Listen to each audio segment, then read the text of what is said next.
Hello and welcome to another episode of Fred and John Talks. I'm Fred. And I'm John. It's good to be with you again today.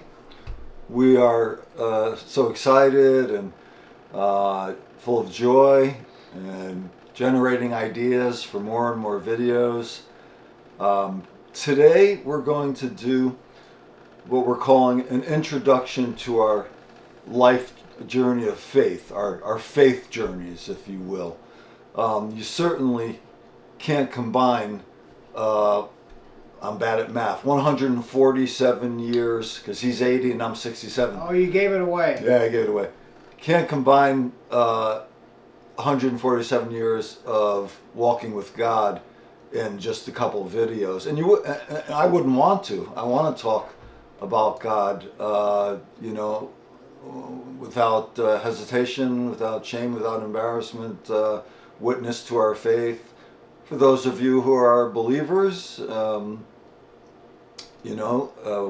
be speaking your language. For those who are on the fence, maybe you'll find some inspiration.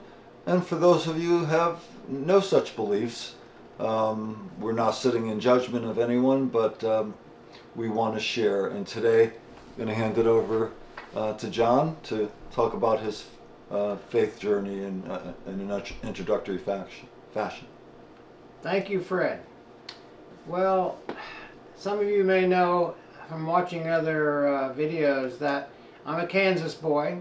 I was born and raised in Arkansas City, Kansas, and that's a very small community.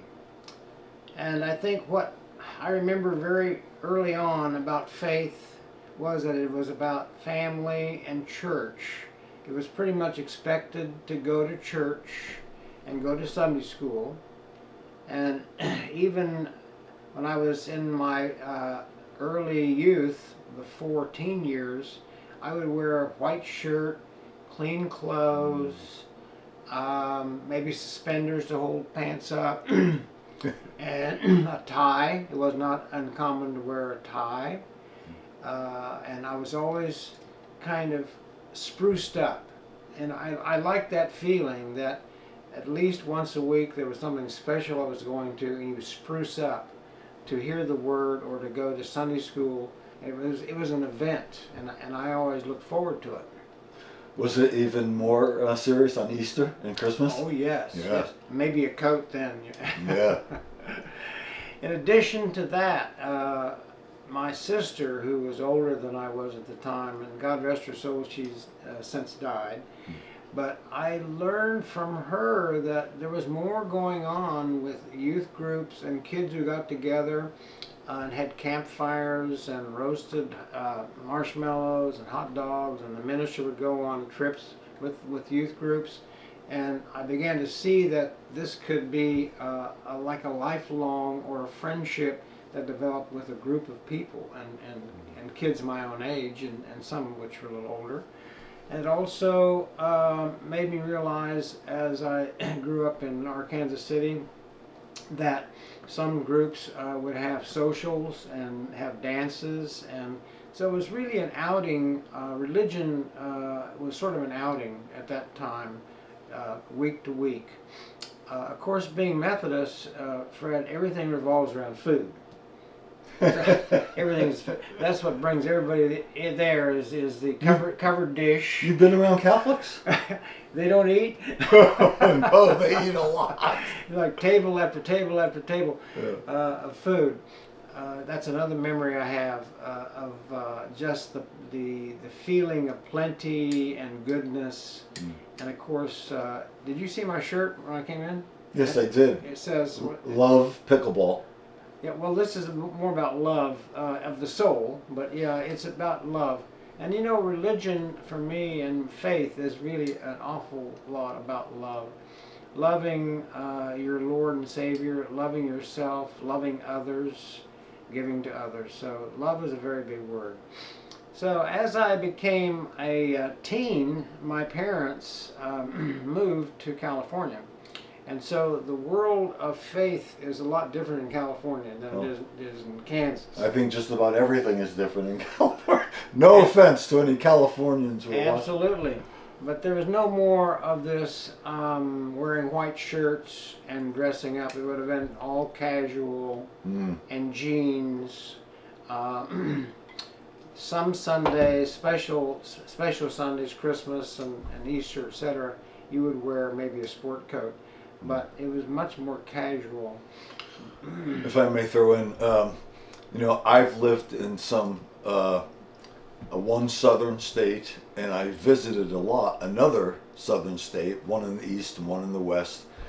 And what you're talking about, and what I grew up with, dressing up for church, it's just the opposite now. With a lot, I'm not making a sweeping generalization. No but judgment. I've been in churches in one southern state on the East Coast, which shall remain nameless, where some of the people look like they just came from playing tennis, or they just rolled out of bed, their hair wasn't combed, the shorts they have on look like, long, what do you call those, boxer underwear. It's really gone, the pendulum has swung entirely in the other direction, in some churches, in some cases. Yeah, I think the fact is there's less formality in a lot of religion, especially in current society. Yeah. But I always remember the food and the friendship, the gatherings, the youth groups, the socials, the youth trips, and I even discovered skiing with a group from my church in Sacramento, and started skiing in the mountains in California. So that was my introduction to skiing when I was a teen as well. Now I will say, once I went off to University of California in Berkeley, which at that time in the 60s was a pretty radical place. Yeah. Pretty radical place. I spent quite a few years not attending church unless I was home with my parents. But it always felt good, Fred. It always felt good to be singing hymns and be sitting in pews and to be with a congregation. Yeah. That has always been very reassuring to me. I love that scene from It's a Wonderful Life. And George Bailey, he couldn't go fight in the war because he had no hearing in one ear from saving his brother. And but they showed during the war him in church, singing and praying, for the people at war, and collecting scrap metal and everything, But it was all associated with doing good and being part of a community of faith, a purpose. Yeah. Yes. But faith was included because they were belting out those songs in church. I think there's no atheists in foxholes. No atheists in foxholes. No, that's right. You're privileged to be alive day to day. Yeah. So I think, Fred, when I left California after Berkeley, I had a drought probably of faith when I was in Australia. I lived in Australia for 9 years while I was doing other training and medical training. And it wasn't probably until I was involved with living in St. Paul's College, which is a Church of England college at Sydney University, that I started attending chapel. And that, all of a sudden, I realized, I like the stained glass. I like sitting with fewer and fewer people. Not that many people in St. Paul's College would be going to chapel on Sundays. But I liked the message from the rector, and I found that I was attracted to that. And I think I was also out of the country, out of my element, and so it was something familiar and reassuring and comforting. And that followed me all the years of Australia. This was when you were studying to be a doctor. Yes. Yeah. Subsequent to that, I came back to America, and I was living with my parents for a short period of time before I moved to Baltimore. And I think the more I started studying medicine and started practicing medicine as a resident or intern, that I began to see the depth of religion in people's lives, or how relevant it was in other people, or the absence of religion in other people. And I'm not being judgmental about it, but I mean, you can tell people who are patients who have faith and those who don't. Yeah. And that's up to them. Yeah. But it became more vivid to me how Came alive. yeah, how individualistic religion is. It's very individualistic. And I've heard tell that people who are on their deathbeds really come alive. Yes, they can. That's a paradox, you know, but That's they right. really appreciate life Exactly. when it's on, you know, when the life energy is being drained out of them. When it's on the line. Yeah, when it's on the line. It's on the line. Yeah, I saw that in the emergency room sometimes when people were very, very seriously injured. And then I went on subsequently to be an OB/GYN doctor, and that is always a wonderful situation of delivering babies. That's a religious experience. It is. Which you probably had. Did you ever count up approximately how many babies you delivered? Oh, I think it's in the neighborhood of 17 or 18,000. Oh my goodness. Yeah. a whole city full.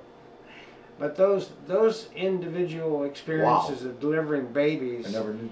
that's another almost renewal each time of bringing life into the world and seeing the reaction Absolutely. of those who were of faith and those who were not. There's a tremendous difference, but it's a very, very rewarding experience to see people enjoy their newborn baby. 17,000. You were present at 17 to 18,000 births. I was present at 3.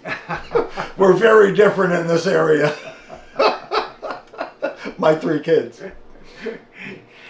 Subsequent to the practice of medicine and long before retirement, I had 2 daughters, and I now have a stepdaughter too. I still continue as the basis, the basis of what I'm talking about for our listeners is, I like the singing, I like being with the congregation, I like the feeling of community around me, and I feel safe in church. Probably like everybody, I doze off during sermons from time to time. But I try and get a message from the Word and keep up with the scripture of the week or the month from the text. But I think those are some of the things that have always stuck with me right up to the current times. When I go to church or think about religion, it's family, people, connections, talking with others before the service, after the service, making plans to do something that's church activity related.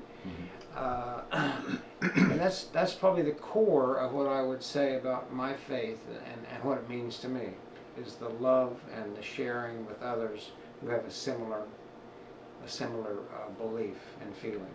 That's wonderfully presented, John. Thank you for sharing that.